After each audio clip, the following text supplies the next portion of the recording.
بسم الله الرحمن الرحیم. یو ورور پوښتنه کړې ده، وایي د ځان د پوهاوي په خاطر یوه استفتاء کوم. هغه دا چې آیا د الله تعالی جل وعلا لیدل په خوب کې ممکن دي که یا؟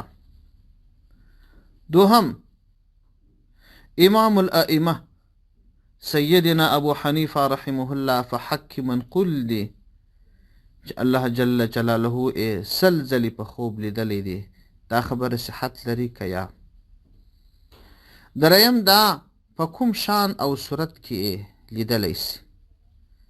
څلورم، هغه کوم ذکر، اذکار، دعا، عبادات دي چې په ویلو الله جل جلاله په خواب لیدل کیږي؟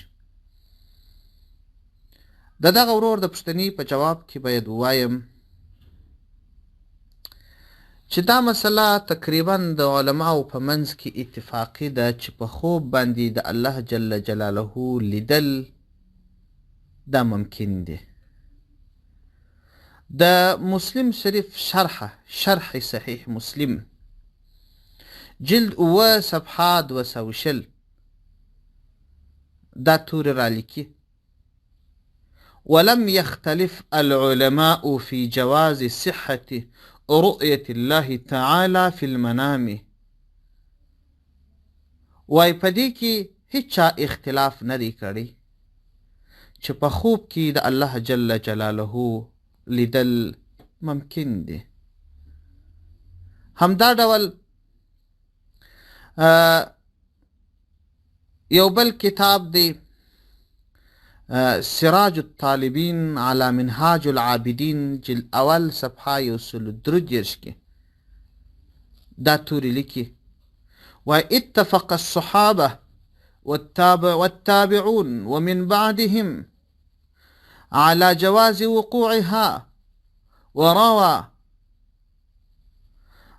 وروي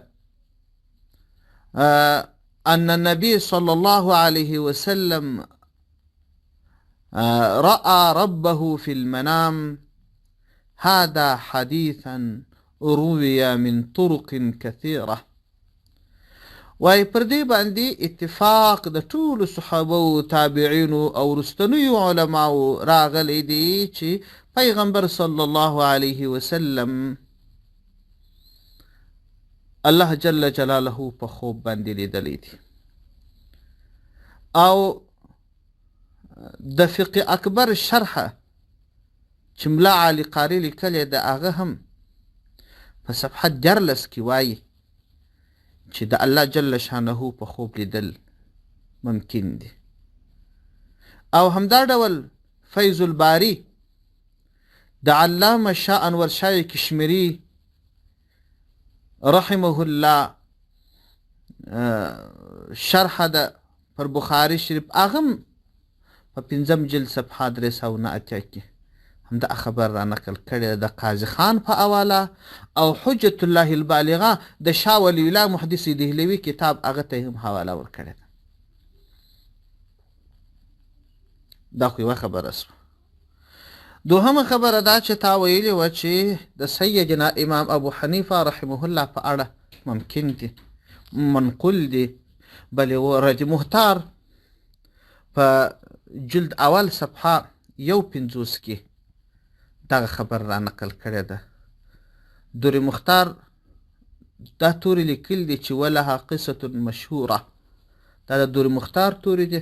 رد محتار پسې لیکلي دي: ای لرؤيته ربه تعالى في المنام قصة مشهوره ذكرها الحافظ النجم الغيطي. رد محتار مصنف لیکي وای دغه مشهوره قصه دا ده چې امام ابو حنیفه رحمه الله خپل رب جل شانه سل ځلې په خوب لیدلی دی. و قصه یې بیا را نقل کړې ده، یوه دعا یې هم را نقل کړې ده. رد موتار بیروتی چاپ جلد اول صفحه 150 کې دغه مسله شته. دا یې دویمه خبره. دریمه خبره دا چې تا ویل چې څنګه پر څه ترتیب باندې دا کېدلی سي. په دې اړه باندې هم د صحیح مسلم شرحه جلد 7 صفحه 222 کې دغسې تورې لیکي وإذا رأى على صفة لا تليق بجلاله من صفات الأجسام للتحقيق أن ذات المرأة غير ذات الله إذ لا يجوز عليه التجسيم ولا اختلاف في الحالات بخلاف رؤية النبي صلى الله عليه وسلم في النوم فكانت رؤيه تعالى في النوم من أنواع الرؤيا من التمثيل والتخيل. قال القاضي أبو بكر رؤية الله تعالى في النوم أوهام وخواطر في القلب بأمثال لا تليق به بالحقيقة ويتعالى سبحانه عنها. دی مبارک لیکي وای الله جل شانه لره جسم نسته، صورت نسته، مثل نسته. نو دا چې یو څوک الله عز وجل په خوب ویني دا اوهام دي، د زړه خاطري دي، ځینې شیان دي چې په زړه کې واقع کیږي، داسې امثال دي چې ورته د حقیقت سره د الله جل شانه د ذات نه دي. او دا چې تاول څنګه څوک کولی شي؟ نو په دې اړه باندې که څوک د پیغمبر صلی الله علیه وسلم اتباع وکړي، یعنې دا چې د خوب طریقه چې څنګه پیغمبر علیه السلام ښوولې ده پر هغه طریقه پیدیږي او د فرائضو چې الله لازم بللی دي د هغو ټولو تعمیل کړي، د نواهیو څخه ځان ساتي، نو هغه خوبونه به الله په وویني چې د ده پکښې خیر وي. والسلام علیکم ورحمة الله وبركاته.